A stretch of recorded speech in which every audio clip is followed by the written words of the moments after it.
काय ते नेहमीच उपवासासाठी साबुदाण्याची खिचडी खाण्याचा कंटाळा येतो ना, मग काहीतरी नवीन पाहिजे आणि ते पण अगदी तिखट पाहिजे.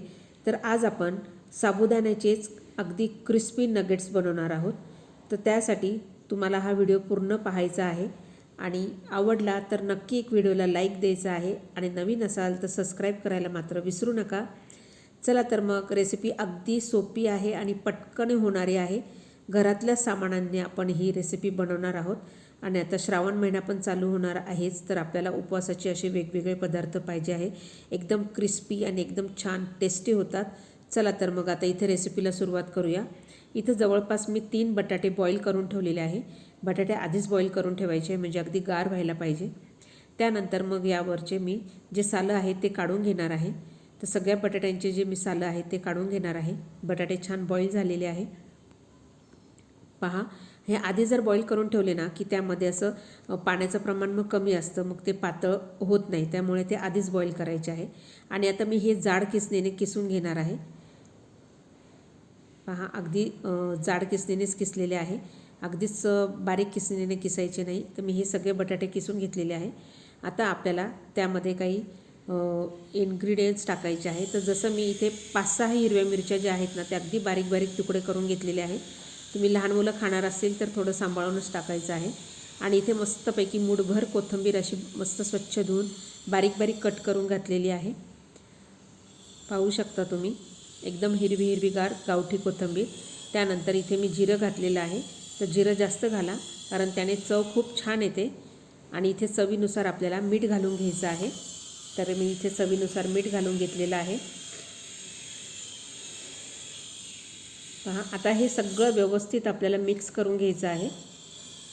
थोडं सांभाळून मिक्स करायचं आहे कारण आता यामध्ये मी लवंगी मिरच्या घातलेल्या आहे.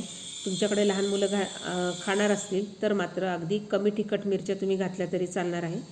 आता यामध्ये मी जेवढं मावेल तेवढं मी इथे साबुदाण्याचं पीठ जे आहे ते टाकणार आहे. तर तुम्ही विकतचं पण आणू शकता, पण मी घरीच तयार केलेलं आहे. इथे साबुदाणा मात्र थोडासा आपल्याला लो टू मिडियम गॅसवर छान असा मस्त खमंग भाजून घ्यायचा आहे. आणि त्यानंतर तो पूर्ण गार झाला, कोमट राहिल्यावरच आपल्याला तो मिक्सरमध्ये ग्राइंड करून अगदी गाळून घ्यायचा आहे. म्हणजे गाळून घेतला ना मैद्याच्या चाळणीने की त्यामध्ये मोठे मोठे खडे राहत नाही व व्यवस्थित आपलं हे बॅटर तयार होतं. तर जेवढं मावेल तेवढं आपल्याला ह्या बॅटरमध्ये मिक्स करून छान असा मस्त गोळा तयार करायचा आहे. पहा, अगदीच घट्ट नाही किंवा अगदीच लूज नाही. आता हा गोळा तयार झालेला आहे. तर हा हाताला चिटकू नये म्हणून यामध्ये मी थोडंसं तेल घालून पुन्हा व्यवस्थित असा हा करून घेत आहे. बघा, असा छान असा मस्त मिक्स करून घेत आहे. तर इथं आपलं हे तयार झालेलं आहे पीठ, तुम्ही पाहू शकता. आता याचे आपल्याला छोटे छोटे असे नगेट्स तयार करायचे आहे. तुम्हाला जो पण आकार आवडत असेल ना तो पण आकार तुम्ही इथं केला तरी चालेल. पण असं थोडंसं काही वेगळं आकार वगैरे जर केलं ना आपल्याला स्वतःला पण आणि मुलांना पण छान अशी मजा वाटते खायला. तर मी हे असे तयार करून घेत आहे सगळे. आता इथे मला जसं जेवढं पाहिजे ना तेवढं मी तयार करणार आहे कारण हे ना गरम गरमच छान लागतात. तर जेवढे मंडळी उपस्थित आहेत त्यांच्यासाठी मी आता हे असे करून घेणार आहे व बाकीचं जे मिश्रण आहे ते मी बाजूला ठेवणार आहे गोळा. तर बघा, आता हे मी एवढे तयार करून घेतलेले आहे, तुम्ही पाहू शकता. आता हे बाकीचं मी बाजूला ठेवणार आहे. ज्यांना जसं जसं लागेल तसं मी हे फ्राय करून देणार आहे. आता इथे मी गॅसवर एक कढई ठेवली आहे व त्यामध्ये मस्त असं तेल गरम करून घेतलेलं आहे. आणि नंतर आपल्याला हे जे नगेट्स आपण तयार करून घेतलेले होते ते आपल्याला एक एक करून सोडायचे आहे. तेलात जेवढे बसतील तेवढे, खूप गर्दी करायची नाही आहे आणि सुरुवातीला अजिबात त्याला टच करायचं नाही. जसजसे ते वरती येतील फ्राय केल्यानंतर तसतसं मग आपल्याला नंतर हे छान अगदी फ्राय करून घ्यायचे आहे. बघा, आणि लो टू मिडियम गॅसवरच फ्राय करायचे आहे, अगदी फास्ट गॅस करायचा नाही. फास्ट जर तुम्ही केला तो वरची लेअर लगेच आपली तुम्हाला ती तळलेली दिसेल पण आतमधून कच्चं राहील. आणि अगदी स्लो गॅस केला तर मग मात्र यामध्ये तेल राहील, ते तेल जास्त शोषून घेतं.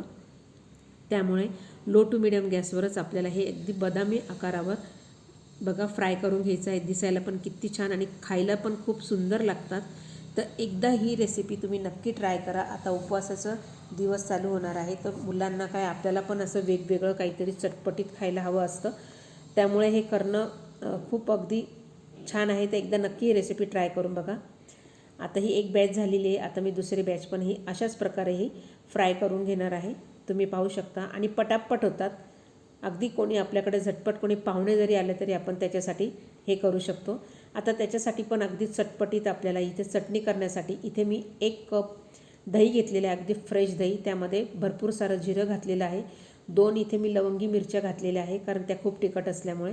आणि चवीपुरता मीठ घालायचं आहे आणि मस्त अगदी मूठभर कोथिंबीर आपल्याला यामध्ये घालून घ्यायची आहे. बस याच्यासाठी जास्त काही लागणार नाही आणि ही पण चटणी पटकन तयार होते.